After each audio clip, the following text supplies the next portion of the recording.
Yo, so I just want to put this video out in a follow-up video in regards to my last video where I talked about the 5 top dividend stocks that I was recommending for dividend investing to provide passive income, and I wanted to make this video to help anyone who maybe watched that video but they just don't know how to execute and where to start. I would recommend making a account with Interactive Brokers. Just a little bit about the Interactive Brokers. They're one of the largest share brokerages in the world, and they're also a publicly traded company, I think on the NASDAQ, and they are in 12 different countries with total revenue of around $2.7 billion per year. And they have over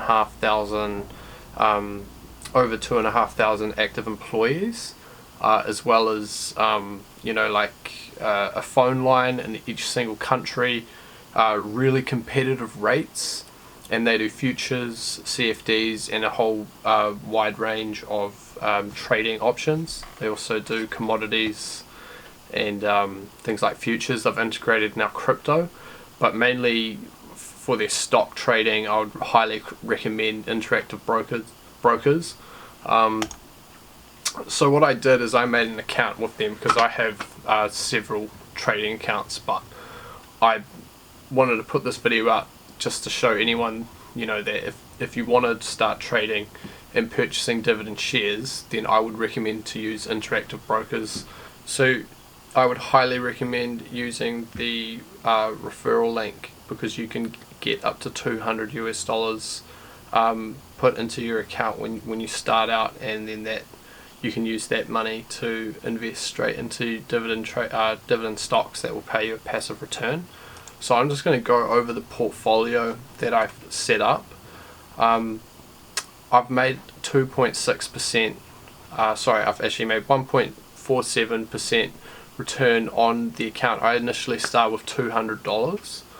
And what I did is I put that into the cash account, and then I used I transferred that into the US dollar, and then I purchased those 5 dividend stocks that I was recommending, which was AT&T, the McDonald's Corp, Coca Cola, Johnson & Johnson, and IBM. And all these 5 companies, they all pay strong dividends, and with the remainder of the money I decided to do a swing trade on Tesla, because Tesla was actually trading, I think it was $655, and I saw that as a very good entry. And since then, they're not actually a dividend stock, but I have made 8.13% in a matter of, I think, just 2 trading days. So the stock market trades, in the New York sort of time frame of, I think it's 9 a.m. in the morning right through to 5 p.m. at night, and that's just Monday to Friday, with the exclusion of also public holidays, so they don't trade on public holidays. So in order to place a trade, you go to trade, and then you got to create an order ticket. So I'm making this video just to show you guys how to do it. For an example, if you wanted to buy AT&T, I think their ticket is T, push enter. They will pop up, select the stock, and I only put in, I think it was $20 US into each stock, so I'm actually doing fractional share trading. So when you set the account up, it will ask you what type of investments you want to be making, and you want to make sure that you tick the option on fractional shares under the US stocks option. So what you want to do, if you want to trade in small amounts, you select the US dollar. I think I've only got around $2 now in the account, or $5 in the account left, so I'm not sure it will let me put in such a low amount, but let's just give it a go. Say if I want to buy $2 worth, it's estimating that it's going to give me around 0.09 shares, and then you can do a market order, stop limit. But for fractional share trading, you normally want to select the limit order, and then you'd select the price that you want to try and get the share at. And in order to get it, you always want to put the share price slightly higher, and I'll just exit that. You want to put the share price slightly higher. So for an example, if the share's trading at $21.30, I'd put it at $21.40, and then that way when the market opens, hopefully people who are selling their shares, they want to get a slightly higher price, and then that would meet.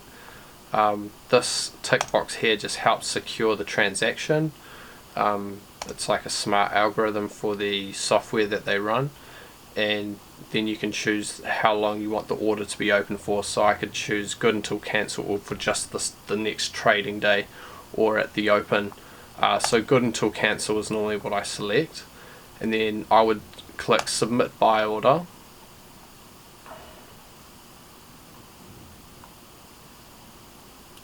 And then it will create a ticket, and it will say your order has been submitted, and then I would click done.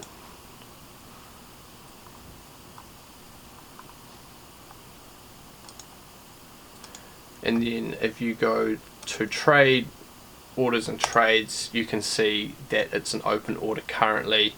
It's currently pending its submission, and it's a buy action, and it's only a $2 trade. So I'm just going to go ahead and cancel that trade. But that's how you place, your share trades. Your buy orders on these stocks. If you want to purchase higher amounts, you would go to orders and trades, order ticket, and for an example, if you wanted to buy Coca Cola, their ticker's KO, select the stock. Say if I wanted to buy, just for an example, 10 shares, right? They're trading at $64.70. You can do something like a market order, which just gets it at the market price, good until cancel, and then that's going to take up $647 estimation. So I could just select submit buy order, and then it will just buy it. If I want to get it at more of a fixed price, then you go limit order, select the amount you want to invest, say it's like $800, and there's no real limit to how, let's say 1,000, there's no real limit to how much money you actually want to put in.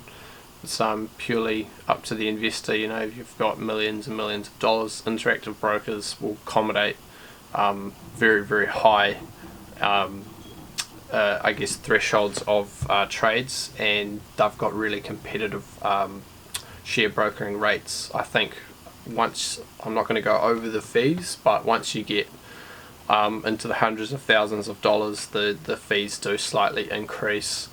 But I mean, if you're trading with that much money, you're probably going to be taking advice from somebody else other than me. So yeah, you would go submit buy order, $800, and then it's estimating that you're going to get 12.44 shares of the Coca Cola stock.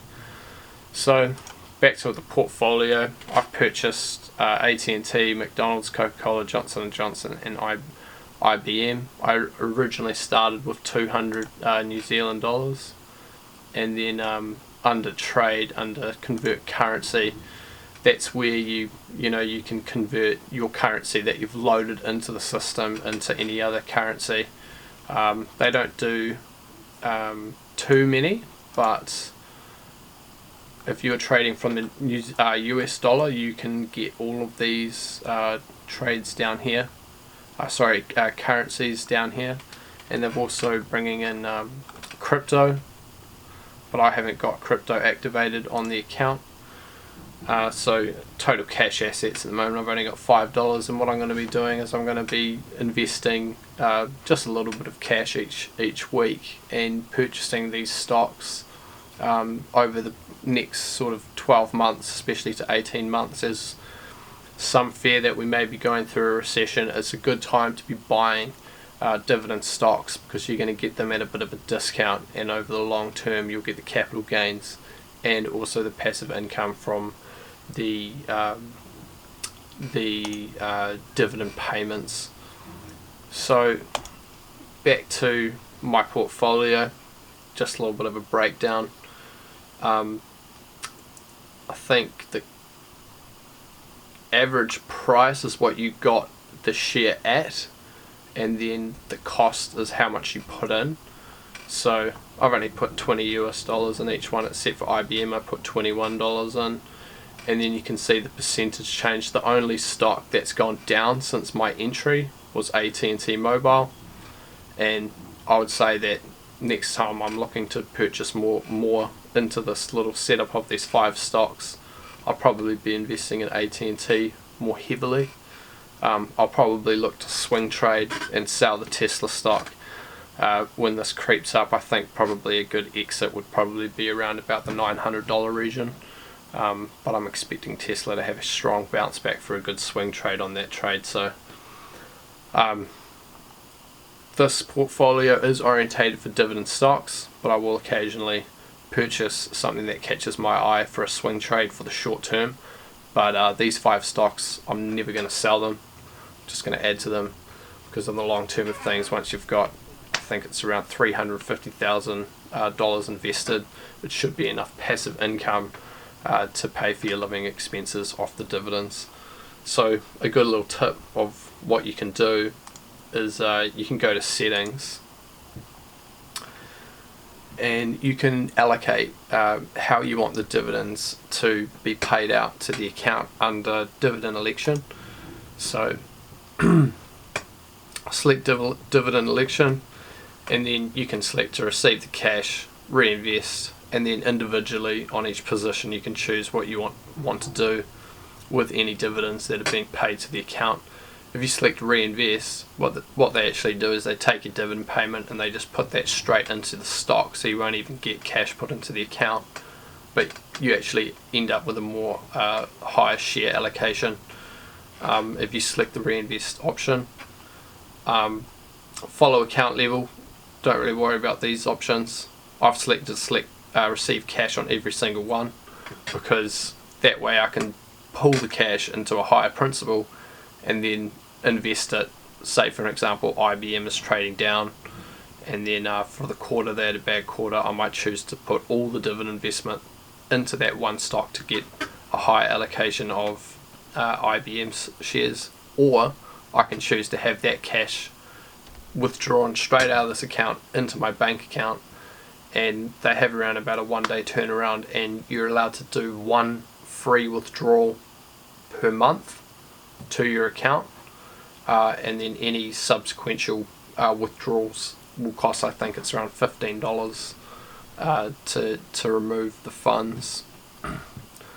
So yeah, I would highly recommend Interactive Brokers if you're looking, to actually pull the trigger and execute on the stock market. I mean, I would highly recommend Interactive Brokers. They probably have some of the most competitive rates out there, and they've got really good customer service, and you can trust them. They're very reliable.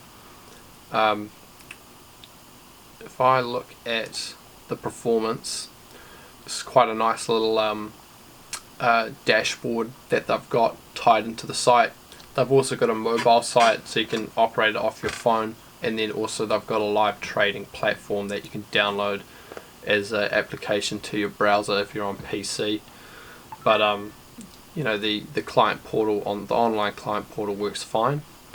So you can see the sector that it's sort of showing where the funds are split.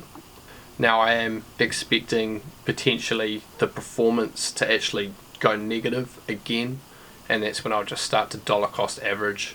But for now, I think I got in, just last week. It was a terrible week for the stock market, and we've already started to see a bit of a bounce coming back. So if things have a short-term rally, I might even do some swing trades to pull some more of the funds, and then reinvest heavily in the next drop if it does come. I don't want there to be too much pain or recession, but it's looking quite likely that it will play out this way. So yeah, please like and subscribe, and if you found this video helpful, then just give it a like and share it around. Thanks.